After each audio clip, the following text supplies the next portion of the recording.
Hello and welcome back to the 5 Minute Film Club. Today, as part of my 501 must-see movies watch list, I'm reviewing 1988's Rain Man, directed by Barry Levinson and starring Dustin Hoffman and Tom Cruise. The film starts by introducing us to self-centred wheeler-dealer Charlie Babbitt, played by Tom Cruise. He is living in LA and doing shady dealings with Lamborghinis coming in from Italy for resale in the US. He learns when his estranged father dies that essentially he has been disinherited, and instead all of his father's money has been put in a trust for someone else.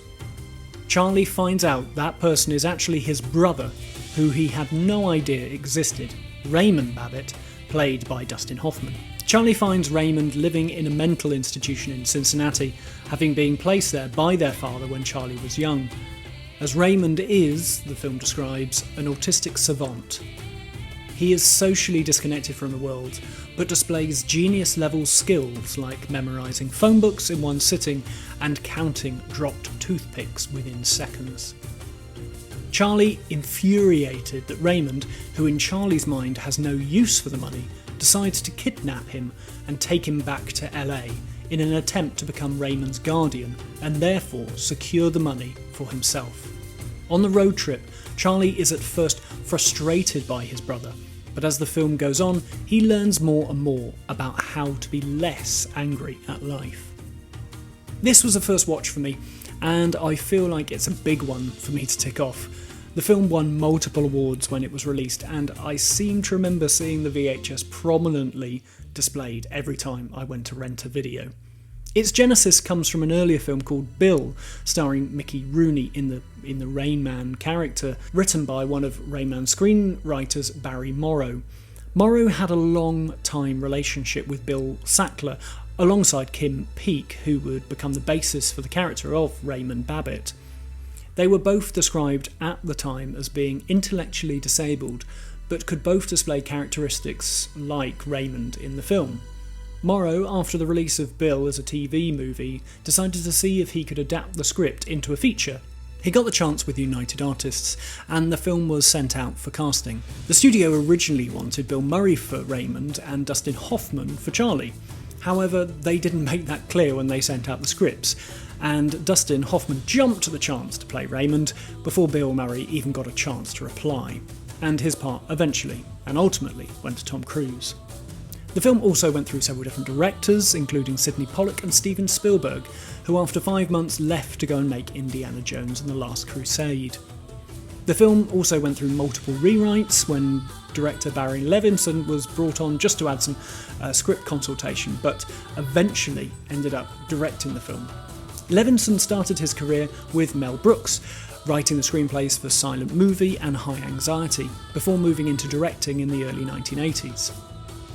Levinson's work in comedy and scriptwriting is very apparent in Rain Man, as he treats all scenes with a great sense of timing, and even though this is an intimate personal study piece, he always makes sure that each scene is cinematic, keeping the camera back, for example, in grand wide angles, and using the setting and rising sun to illuminate the frame. The film took place during the 1988 writer's strike, so the two screenwriters, Barry Morrow and Ron Bass, couldn't be on set, and so a lot of the film was improvised and unusually shot in sequence. Levinson even has a part to play in the film as the judge towards the end of the film, alongside the film's producer, Gerald Mollin. And as a huge Jurassic Park fan, it would be very remiss of me not to mention that this isn't Mollin's only screen appearance. He of course appears as Jerry Harding in the sick Triceratops scene. As I said at the start of this video, the film won all sorts of awards, including Best Actor for Dustin Hoffman. However, that also leads me to the film's slightly negative legacy. Hoffman's win led to a slew of other wins for actors, winning the big award at the Oscars for playing characters with disabilities that they themselves didn't have. Daniel Day-Lewis, for example, would win the very next year for My Left Foot, when he portrayed somebody with cerebral palsy. It's an issue that is still very prevalent today when the golden statues are handed out. Also, Rain Man introduced the world more widely to the term autism. Rain Man has become a lazy term for anyone on the autistic spectrum. The film displays Raymond as unable to live a normal life, which is not the case of autism in general.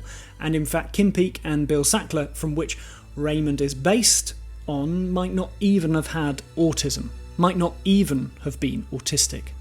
I think that aside, the film is still worth watching today. Levinson's direction is brilliantly fluid and always interesting. I particularly like the hotel scene, for obvious reasons, where The Sweet Smell of Success is playing on the TV, as the camera tracks our three characters around the rooms in one continuous take, mirroring the action and movement of Alexandra McKendrick's fantastic conclusion to The Sweet Smell of Success. Levinson doesn't credit McKendrick for the inspiration for this sequence in the audio commentary, but it's plain for anyone who's seen that film. The film also is obviously worth watching primarily for the performances of the central actors Tom Cruise and Dustin Hoffman, who both disappear into their characters. Hoffman spent a year cultivating his character and delivers one that is sensitive and never forced. It's a testament to Tom Cruise as well that he is given all the heavy lifting, story-wise really, in the film. He has to keep it moving and give it agency. It's a huge role to play, and Tom Cruise, for me, matches Hoffman perfectly. Please let me know your thoughts about the film in the comments down below, and also, did you know that this was Hans Zimmer's first Hollywood film score? Levinson didn't want any strings for the score, feeling that it would be too melodramatic, and instead opted for a score that was more rhythmically based, something that has become Zimmer's trademark. Next week, I will be reviewing All That Jazz with another huge central performance, this time from Roy Schneider, as he plays, for all intents and purposes, Bob Fosse. Thanks very much for watching, and goodbye.